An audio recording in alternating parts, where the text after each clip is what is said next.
Good afternoon, everyone. It's so great to see everybody. Thank you guys all for coming to this session of the DC Regional Academy on Family Violence Lecture Series. I'm really excited to announce Wendy Ellis. Dr. Wendy Ellis is an assistant professor in the global health and she is the founding director of the Center for Community Resilience at the Milken Institute School of Public Health at George Washington University. Dr. Ellis has spent the last 15 years developing and working to grow a resilience movement to address systemic inequities that contribute to social and health disparities that are often transmitted in families and communities from generation to generation. Thank you so much, Dr. Ellis, for coming, and I will unshare my screen so you can share yours. Well, good afternoon, everyone. I really truly am excited to be able to meet with you all, share with you all. And I really want this to be an interactive discussion. So this is not class, this is a conversation. And so if you want to come off mute at any time and ask a question or make an observation, I truly encourage you to do that. Because today we're talking about community resilience as a framework for action and something that can help us build hope for the children and families that we serve in Washington, D.C. So let's jump right on in. I want to give you a little bit of context about the work that we do at the Center for Community Resilience at George Washington University. This is we're in the School of Public Health, and we operate two national networks that are really focused on this Parabases framing that I'll talk to you about in a bit. But it's really to think about how we work across sectors, whether that's in social service providers, health providers, working with law enforcement, housing, to really think about what are those supports and resources that children and families need to be healthy, to thrive. And of course, a major part of that is addressing equity, fostering equity for our families. And so we have a whole suite of tools and resources that put equity at the center of our work and really help those of us in community to help share these conversations and lean into some of these difficult conversations with regard to particularly structural racism and racial inequity. All of this work that we do feeds into our policy lab. So it's not just about changing practice, it's also about changing policy to break the cycles that we see of adversity in our community. So that's just a little bit of the background of just the body of work that we do. And this is just to give you an idea of where we do this work. We're happy to work with a number of different organizations across the country, but most importantly, right here at home in DC, we work with EASN, the Early Childhood Innovation Network, which is a collaboration between Children's National as well as Georgetown MedStar, a number of different community-based organizations, Martha's Table included, but also Parent Watch, and a number of other councils and organizations that are in Ward 7 and 8, as well as across the district. So what we do is really hold space using the BCR process to bring folks together, to really create this platform where we can begin to understand the issues that are threatening the stability and the ability to thrive for children and families by creating that shared understanding. And today's talk will be a bit about creating shared understanding even amongst ourselves around what is resilience and what is hope, not just describing the tales of adversity and trauma, but really thinking about what are those positive things that we can build upon to create communities that thrive. And through these conversations, we begin to understand and assess even our own state of readiness. Where do we need help to actually show up the best way that we can for our community? And oftentimes that means that we have to reach out to other sectors and other partners to really fill in the gaps and truly embrace community. Now, all of this is not done in the absence of community. In fact, we're most effective when community is with us from the very beginning, helping us to shape the narrative, helping us to understand the experience so that whatever solutions, whatever practice change we do is truly co-created by those whom we will serve. And so that's really the essence of the BCR process and our approach and our work, both here in Washington, D.C., as well as across the country. Now, how do we go about doing this? How do we begin to start this conversation to help us build this shared understanding? Well, the first piece of it is a very simple graphic that helps us to begin to frame the issue. We call this the Parabases Tree. And we introduced this to the field almost 10 years ago to really stoke those conversations of understanding, using adverse childhood experiences and the science of adverse childhood experiences, or ACEs, as a way to begin to understand what are the problems that we're trying to solve. In the sense of, from a clinician's point of view, we can easily begin to discern whether or not a young mother or a new mother is perhaps suffering or battling with maternal depression, or if a child has experienced some level of physical or emotional neglect. But what we may not readily assess is that context, the adverse community environment that sometimes causes what we see on the branches and leaves of this tree, or exacerbates it.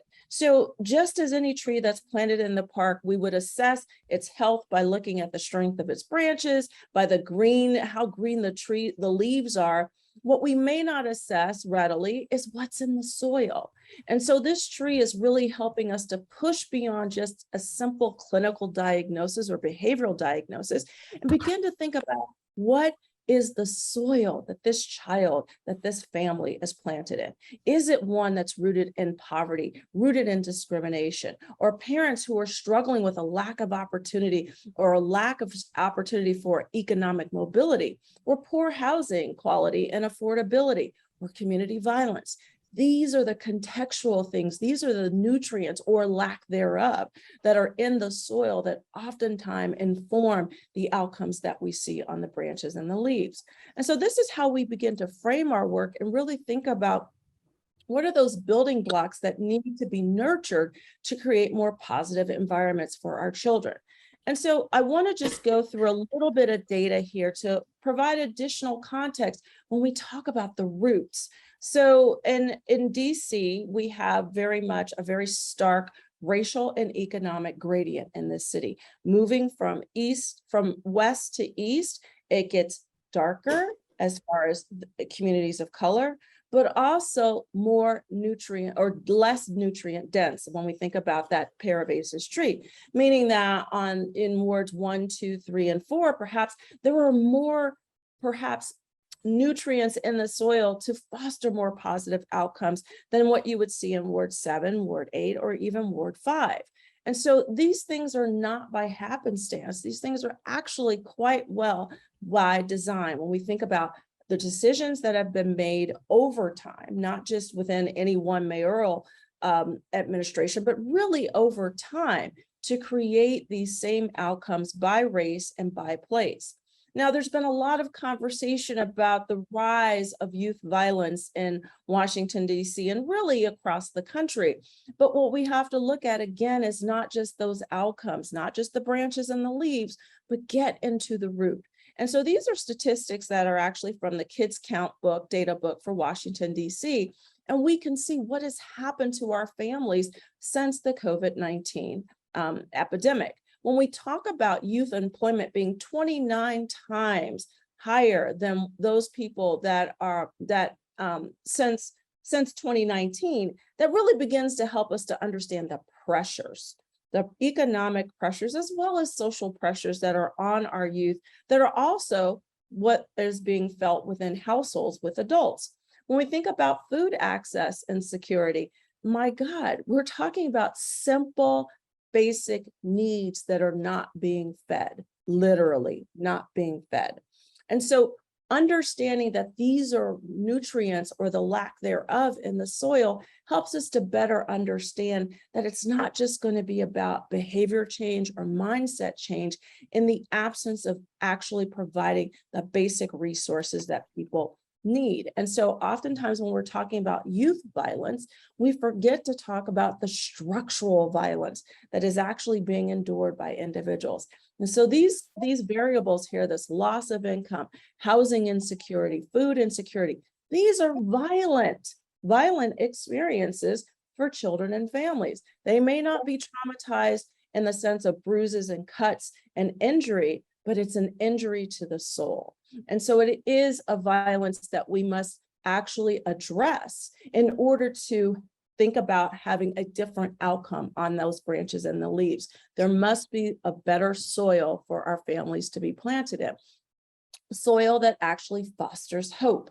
And so when we look at the multi-generational impact of pair of ACEs, I think this one data statistic is really important to me when we think about how we care for our children. When we look at 7 out of 8 children have been stopped by police that were Black in Washington, D.C. I'm not talking about nationally. I'm talking about the city that we serve. This is inequity by design because we know that children east of Anacostia are policed very differently than children, say, in Ward 4 or Wards 2 or 3.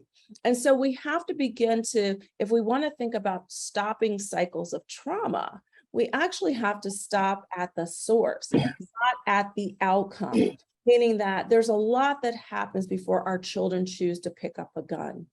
There's a lot that happens. And so really dialing this back and understanding the context in which these things are occurring are going to be so important for us when we think about how do we create more positive outcomes. And that's going to be by creating more positive experiences for our children. And so, again, I hate to lay it on thick, but I really want to reinforce this understanding that we have to begin to address context, not just fixing so-called broken people, but fixing broken spaces that are created by policies that are not broken. Our systems aren't broken. Unfortunately, our systems are operating just as they were designed to produce these disproportionate outcomes by race and by place. And you can see this by these data. Now, I showed you earlier the slide that looks at the disproportionality of contact for youth with police, but look at there at the top right-hand corner where it says DOC intakes by ward. This isn't just children, that's Department of Corrections. This is adults. And you can see the gradient is much heavier once you go past the river. Now, is that saying that that there's more crime that happens that requires police action? Or is there a difference in how these neighborhoods are policed? It's a mix of both, but I think this piece that we have missed out on is talking about the differentiality and how neighborhoods are policed. And that it really is an external and environmental stressor that we often don't really address when we think about how do we create more positive spaces for our children and for our families. And so, of course, where you have these external stressors, these environmental stressors, then there should be no surprise that you also have these other stressors with regard to how our body responds: diabetes, heart disease, and ultimately early death. That's certainly not a positive experience nor a positive outcome for our children.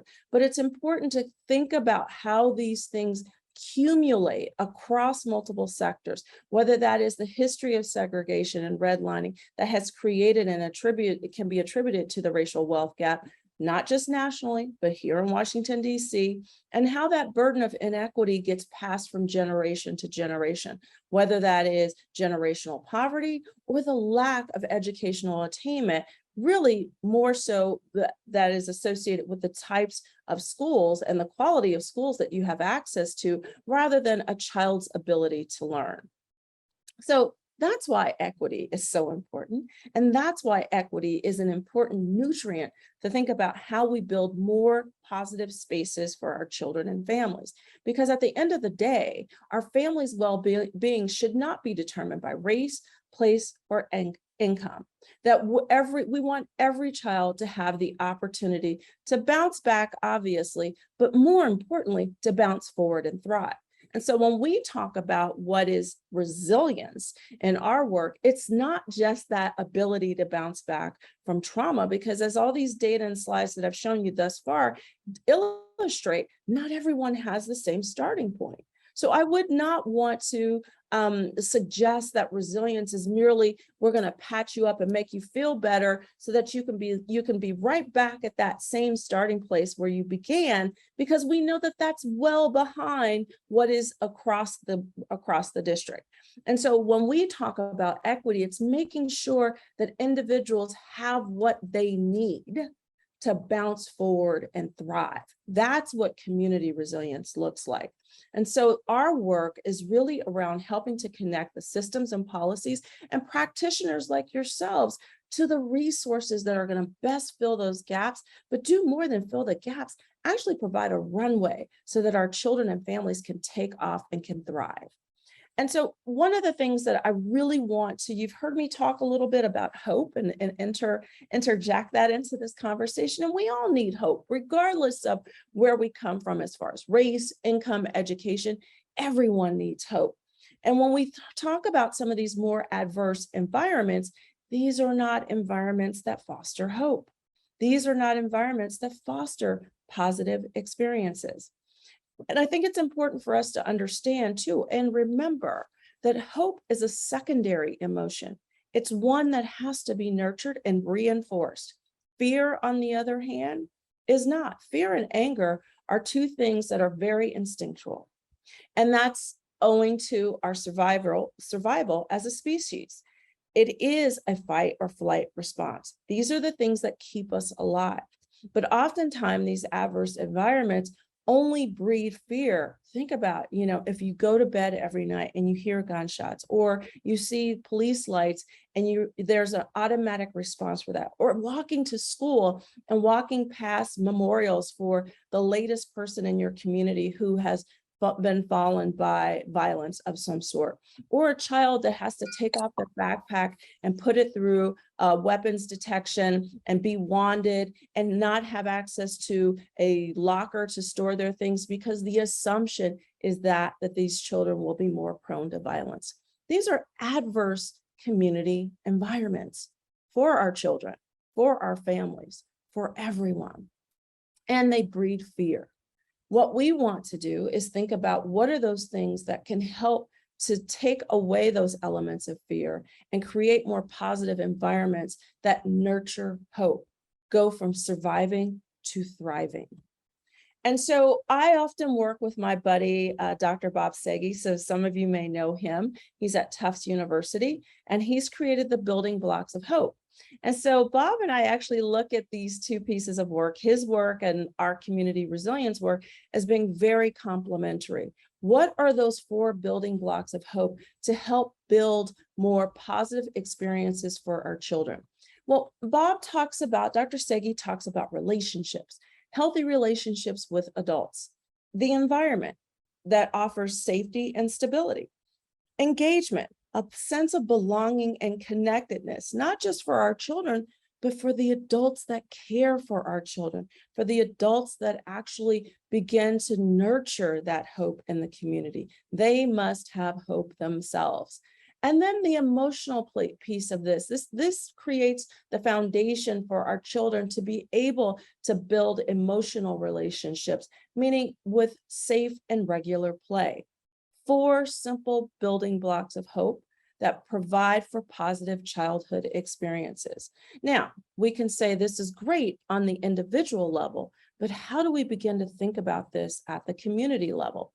And so this is where our 2 frameworks with Dr. Segi and myself, where we really feel like if we look at community resilience in a sense of what are those factors that are needed to actually foster hope for our children, provide a runway for communities to bounce forward, then we have to look at the interactions between housing, public education, law enforcement, and criminal justice. Now, I know this is a very busy graphic and there will not be a test, but it's really to help you to begin to zoom out a bit and think about, where am I in this whole mix of community?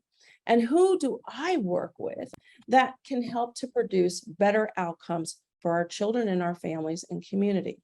Whether you're in a school-based mental health program, are you interacting with school resource officers? Is there an opportunity to perhaps introduce trauma-informed practice in the school? To ask the students that you see, what's happened to you, not what's wrong with you, and provide just a glimmer of hope with the parents that you might interact with. Or is it that you're a visiting nurse and you have an opportunity to visit your family in their home? Is it that you too feel unsafe? You too worry about not just walking down a sidewalk, but even in a long, dark hallway? Do you have the opportunity to perhaps talk to a landlord about the communities, about the building standards, or perhaps someone else? Use your voice in a way that helps to improve the community for your families, for that we serve. And then when we are working with families that perhaps have a parent who's a returning citizen, is there access to the supports that they need to be a healthy adult as they return to community? Do they have access to perhaps substance abuse treatments or just a social place to meet safely with others?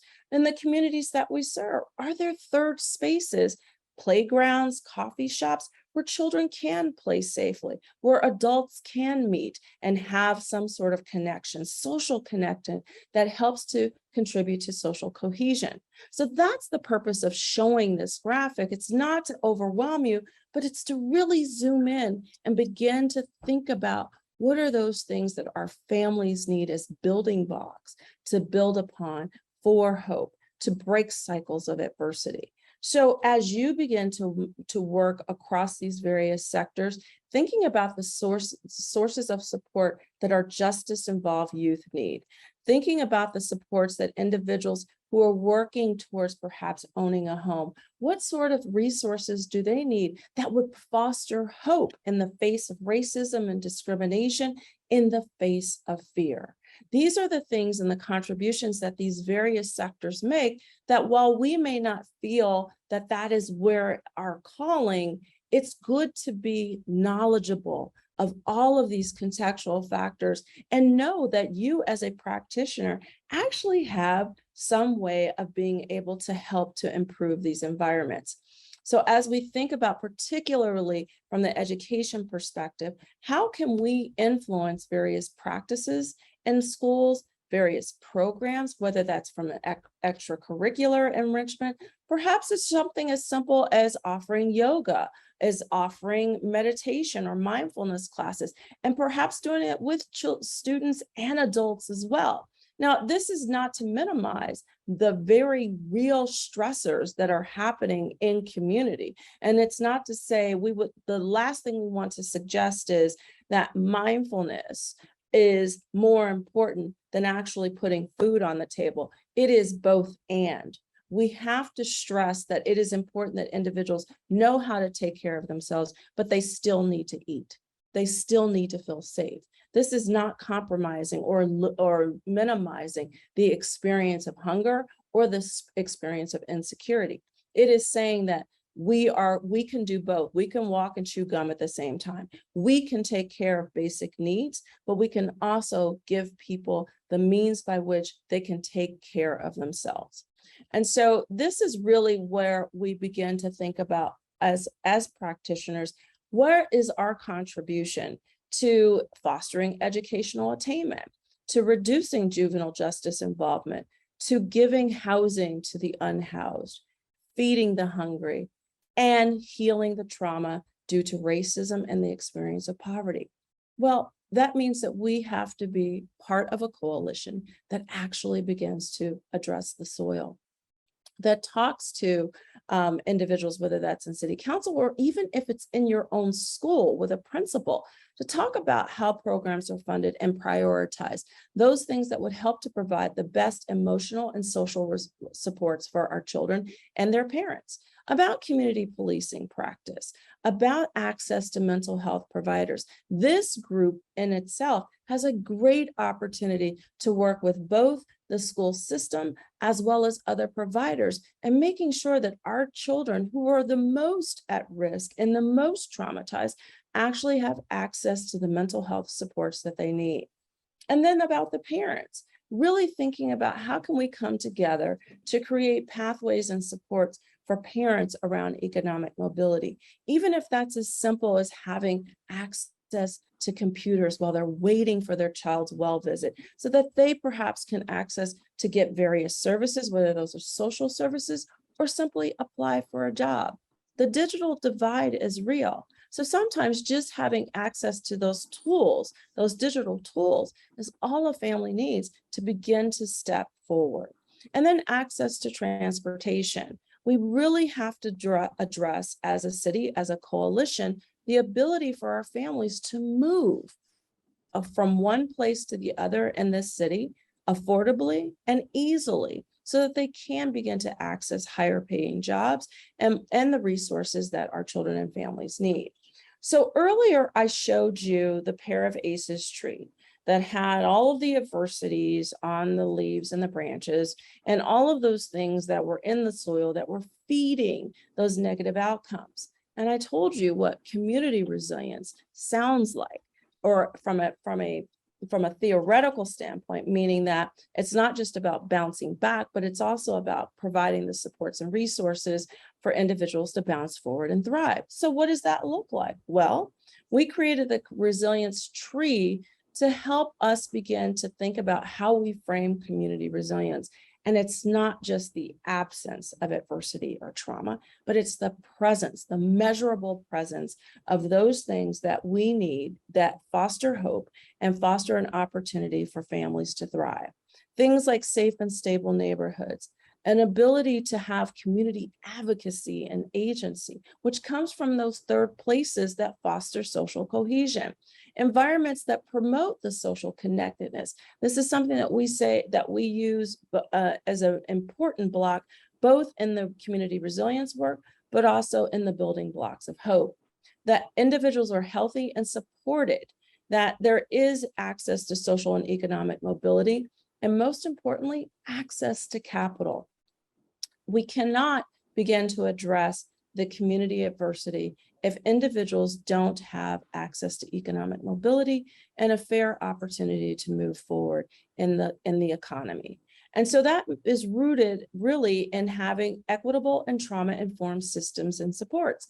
And this is where we come in, where we can help to promote infrastructure and restorative justice, affordable housing policies, integrated social services, and living wages and equity-based school financing.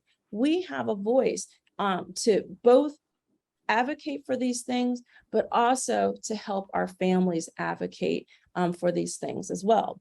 And so I want to give you some tangible examples of how our partners across the country have done this. So we'll start with Portland, Oregon, where there is a coalition of organizations, including a behavioral health provider that is the largest behavioral health provider for youth in the state of Oregon, a local university, a Kaiser Permanente as well, and a number of others who went in and actually rebuilt a Portland public school. This was a school that had been for more than 50 years, really past its due date, had lead-filled pipes where students were not able to get fresh water. In fact, they had turned off all of the water fountains because of the lead in the pipes. That was not wired for Wi-Fi. This was in 2000. That there was not an art teacher, not a phys ed teacher. This was a school that was of predominantly children of color, and that's saying a lot for Portland, Oregon, that has perhaps 2% of African Americans living in the entire city. Yet the catchment area for this school was drawn in such a way that it concentrated most of the children from. Was that a question? No, okay. We're coming from areas of high poverty and high crime, and again, high concentration of children of color. So these were students that needed trauma-informed training.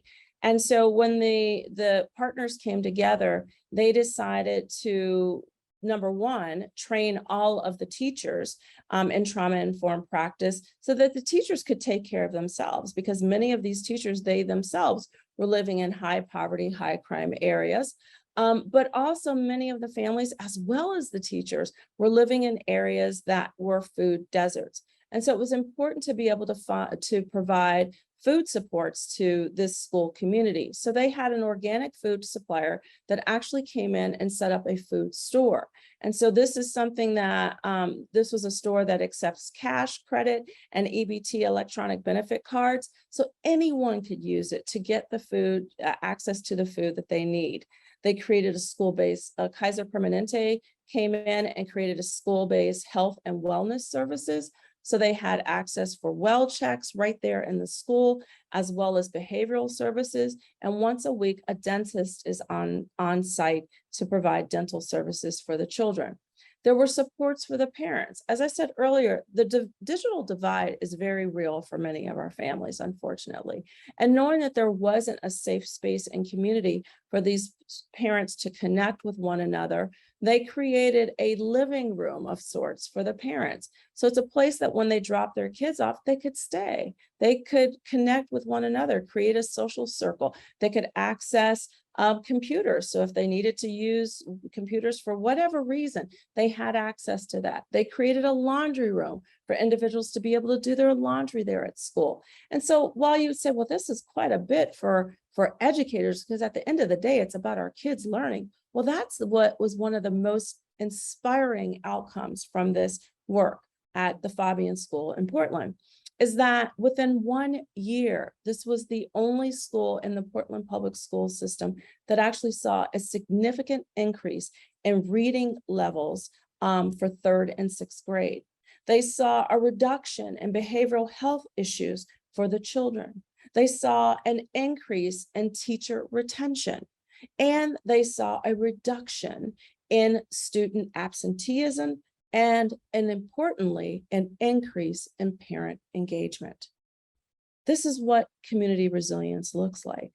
Coming together to give children and families the supports they need in order to bounce forward and thrive.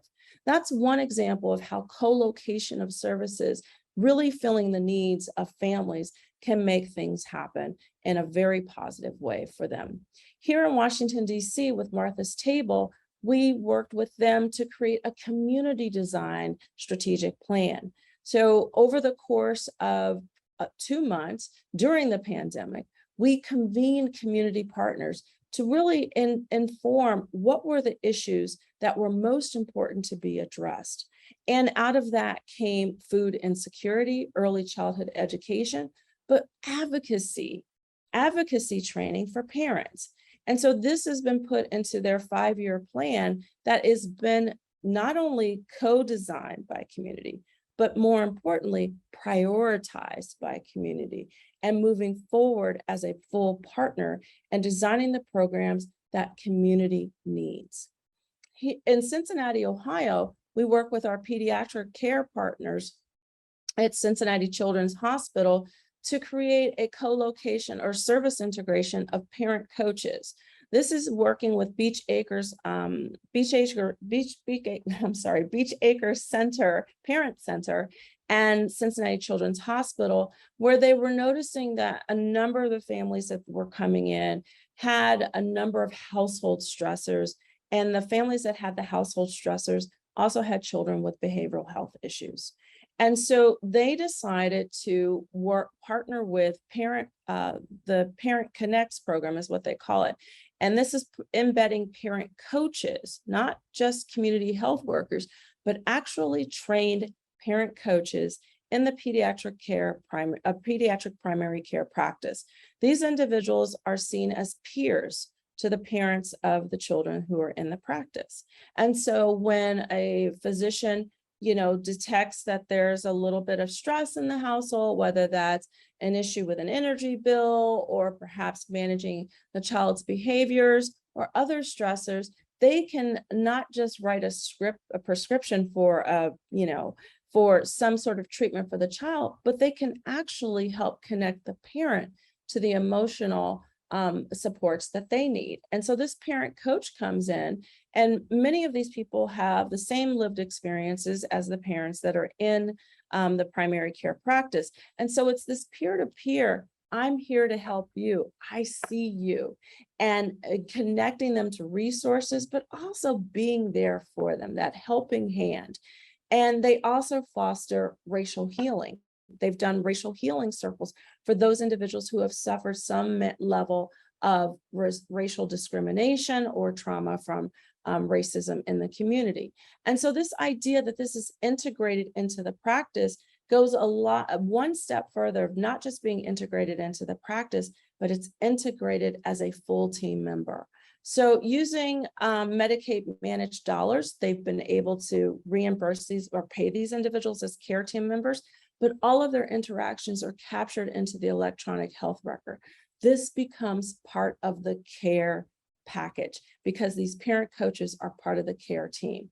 The outcomes that are associated with this, we've seen a reduction in the number of diagnosed behavioral issues for children. We've seen stability in the households with parents reporting less stress or the experience of less stress. And the other part of this is that the children are thriving. We are seeing an increase in their learning and achievement in education.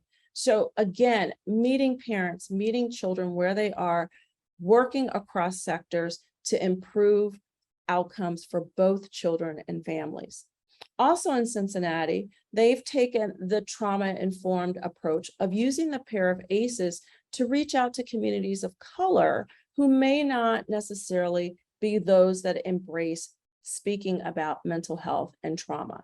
And so they've used a group of faith-based ministers has used the pair of ACEs and used passages from the Bible that actually evoke many of the same correlations that we talk about in the Parabases tree. In fact, there's a passage that says a tree planted near water will thrive. Those types of things where resilience and the using the image of a tree are throughout scripture. And this is one way that this faith-based coalition has been able to reach out to African Americans in that city to get them to talk about their traumas and begin the healing process. So these are just a few tangible examples of how multiple sectors have come together to plant resilience by using systems change, by coordinating and collaborating in a way that meets their families where they are. But there are other policies that additionally support positive outcomes for families, many of which we've seen introduced in Washington, D.C., but also across the country. During the pandemic, we saw, in fact, Martha's Table was working with a number of philanthropic organizations to provide monetary support to families when they needed it. That improved household wellness, and we saw a reduction in household stressors because of that. Two generational supports that foster social capital, that stimulate family economic mobility, and school-based and community-based mental health care. These home visiting programs, we know how important these visits can be. And the fact that they've been expanded to include now virtual visits is something that we should not overlook with the power and potential impact that we can have for our families. And then the workforce development opportunities to create and expand a trauma-informed workforce using funding from the Families First Act as well as ARPA funds. So there's opportunity there for us to build community resilience and build more positive outcomes for our families by promoting hope in the face of fear. So I feel like I've gone over the entire waterfront here, but we have tools that are available for you to use to begin to play with these ideas, to work perhaps with your patients or your community members. The tree worksheet is available from our website, and the hope worksheet from Dr. Segi is available from his site.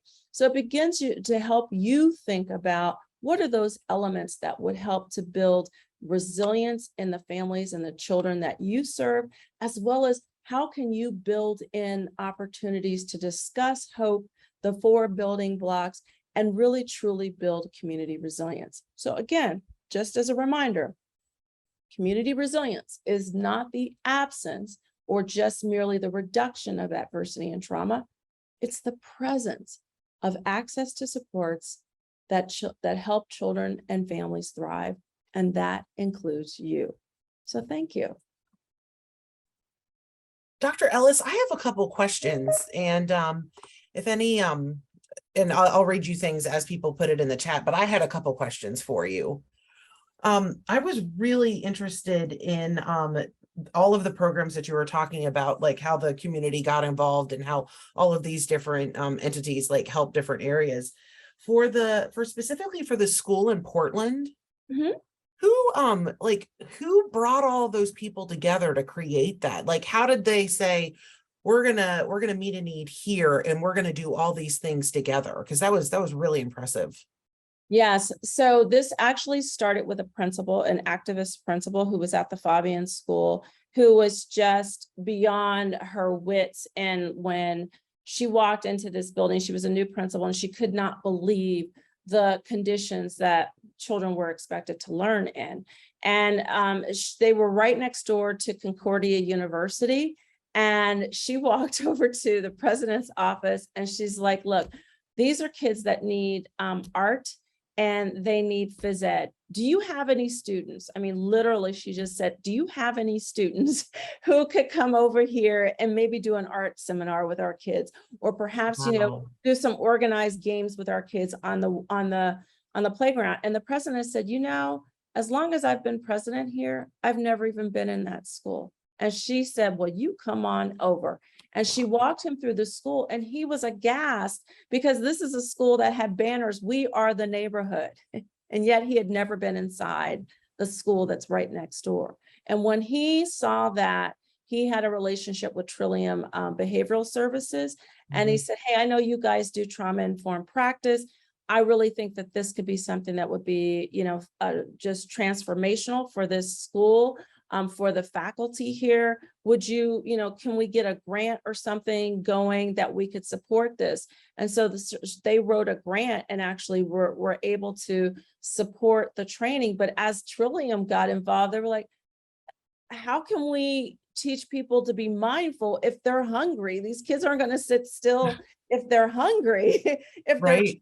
traumatized, And so they worked with a organic food provider, and that's how the food, a piece of it. But what was really monumental in this is the outrage, the level of outrage that coalition members, and this is not to say that the families weren't outraged, but no one was listening to the families because, perhaps they didn't have the social capital to move systems, but Concordia University did, and Trillium did. And when they got involved, they actually took money from their endowment and went to Portland Public Schools and said, this is inhumane. This system, this school is abhorrible. You should be ashamed of yourselves. We're putting $30 million in to build a new school.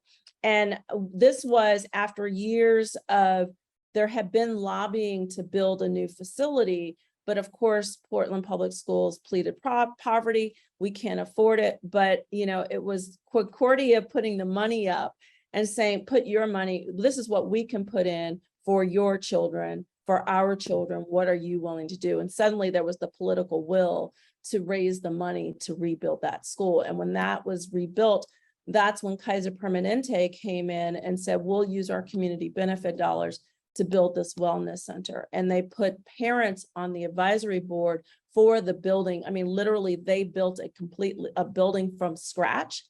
And the parents were on the advisory board co-designing that school. Wow. And so that's where the parent living room came into place, where the laundry room came into place, and really just even the layout, really understanding the space as needed from the community's point of view.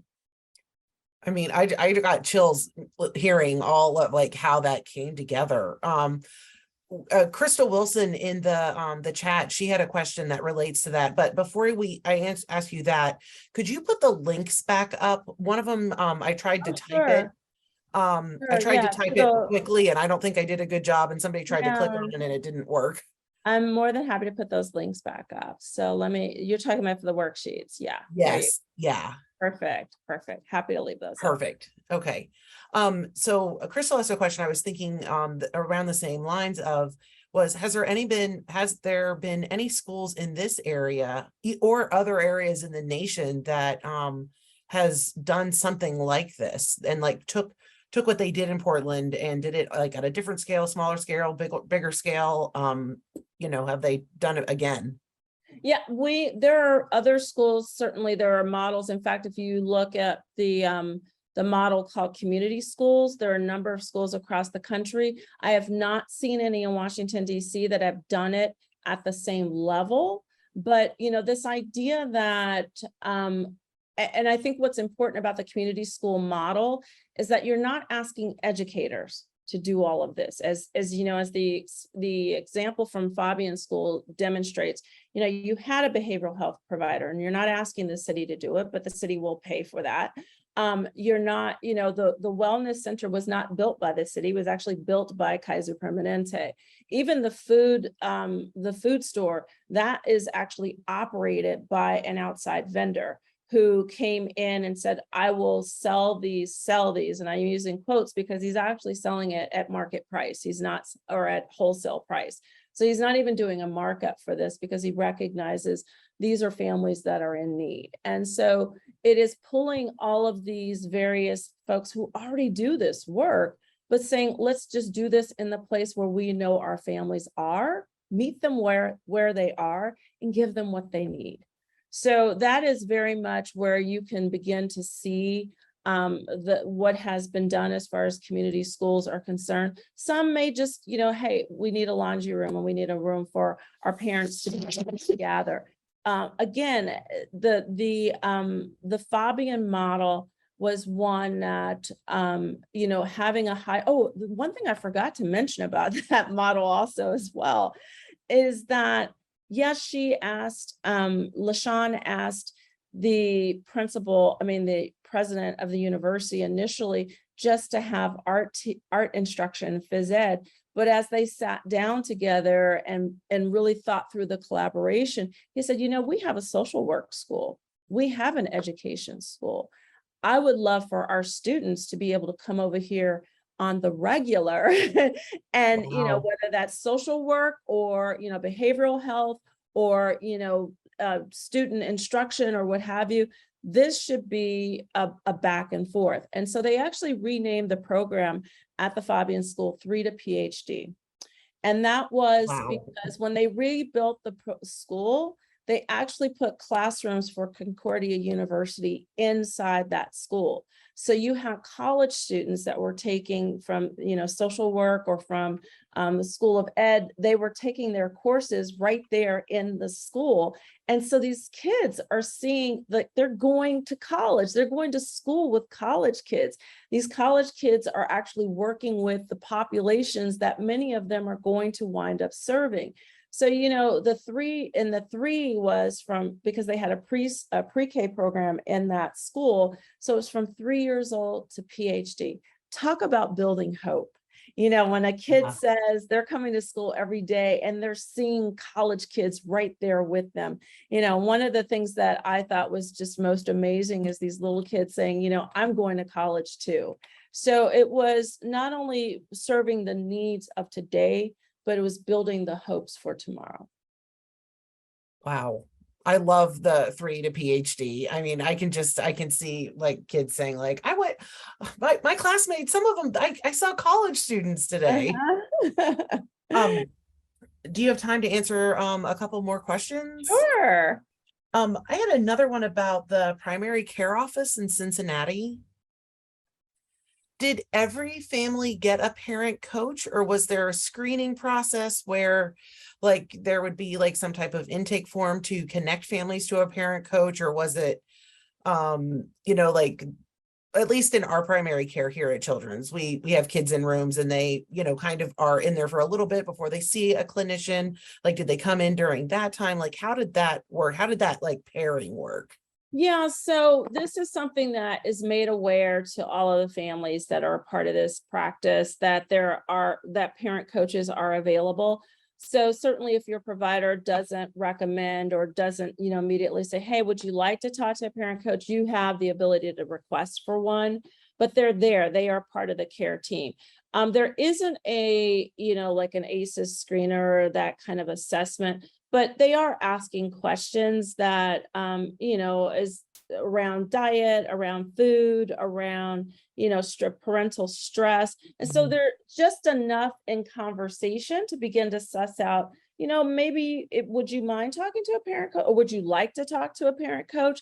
It's very much, it's voluntary, but it's what we've seen is that the parents truly appreciate, like, there's someone else that's just going to talk to me as a parent, and not, this isn't just a clinical diagnosis, but this is Right. something thinking about all what it takes to really build a healthy child. Is you have to have a healthy environment. Yeah, I love that that thought, and I was like, now I want to like figure out how to do it here at Children's with the I love the idea of the parent coaching, especially when it's peer to peer. I think that like all of us respond a lot better to somebody who's been in our shoes, and sometimes if you just don't know, you don't know, and as much as you want to help, you're not going to be able to do really what you need to do. So I wanted to ask you a question about that. So I have opened up the chat for any questions. Please let me know if those links didn't work. It looks like a couple people wrote in and said that the links did work. Now's a good time for me to say that if you are a nurse and you need your hours, the evaluation is located in the chat. And if you are a physician seeking CME, the information of how to get your CMEs is also in the chat. Crystal, I see your videos up. Did you have a question that you wanted to ask? No, I had already asked it, but I'm just so it's just so amazing. My wheels are turning about how that looks like for DC, because I'm a native Washingtonian, and this is exactly what we need. And I just think about how hard it is to connect those dots amongst different entities, and like just kind of like, what does that look like? Like how can we enforce that, right? Like, how can we, especially with DC not necessarily not being a state, you know what I mean? It has its pros and its cons. Like, not being a state, we don't really have a lot of those ceilings, but not being a state, we don't really get some of the funding the way other people get it. So just thinking about schools and different entities that can really, really benefit from the Fabian model, Yeah. the Fabian model. Yeah.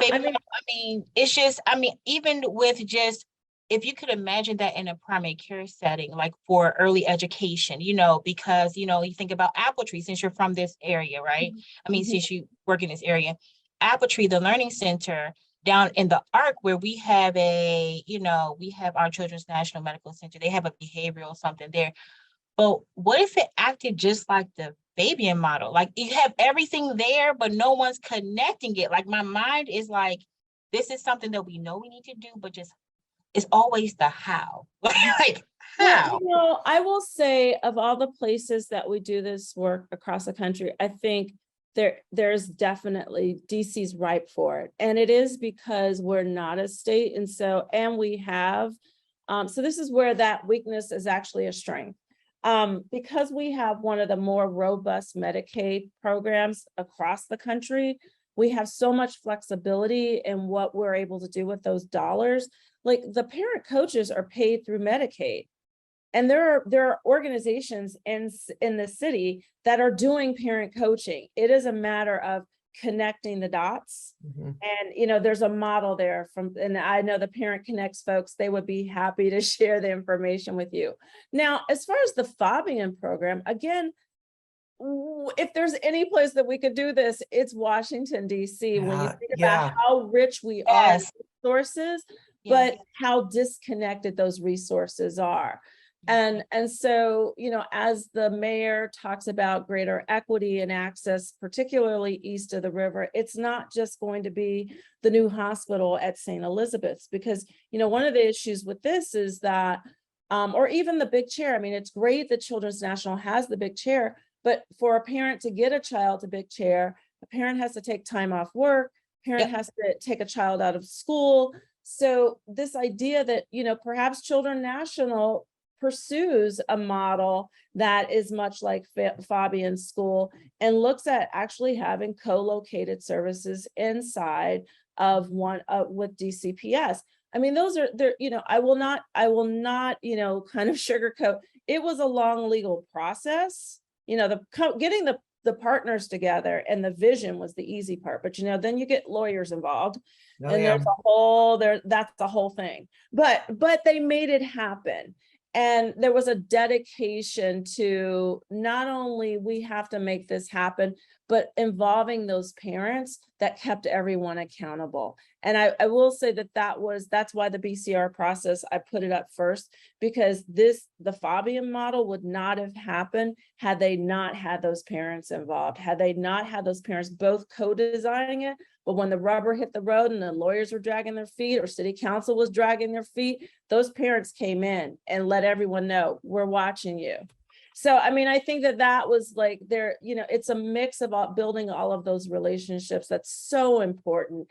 But it is not, I present this a lot of times to inspire people that it can be done. And I honestly believe that if it could be done and replicated anyplace else, it's absolutely Washington, D.C. We already have everything in place.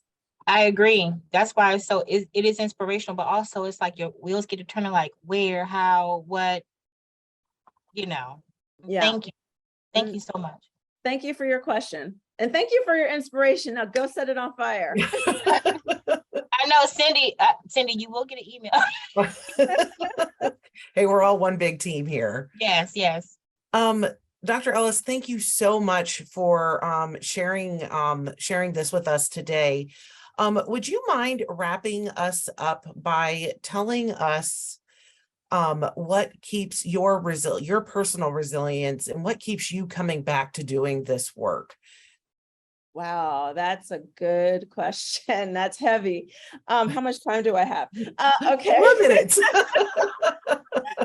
So, I would be disingenuous to say, oh, I just get up every day and put my feet on the floor. That's not true. So much of the work that I do is carrying a lot of other people's trauma, whether that's community trauma, family trauma, we all do this, right? And so it's been particularly hard the last few years to see so much racial trauma and the degree to which we've seen it, that I honestly did not think I was going to see in my lifetime. And yet this is where we are.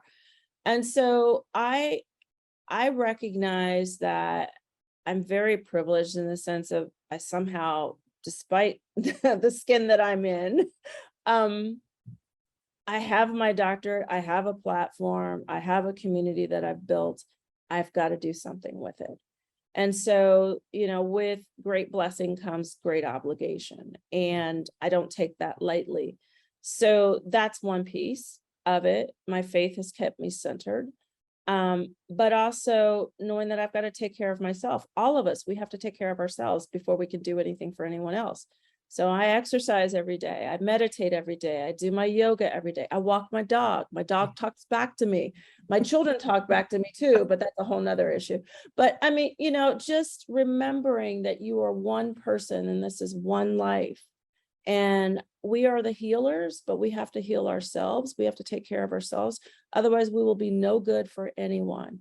And as bad as things are right now, they have been worse and they will get better. That's the hope piece. I will never relinquish to fear. I'm afraid of no one and no thing. And that's what I want to instill in the children and the families that I serve. And so I have to believe it. And I believe it by the practice of self-care, but also the community I create.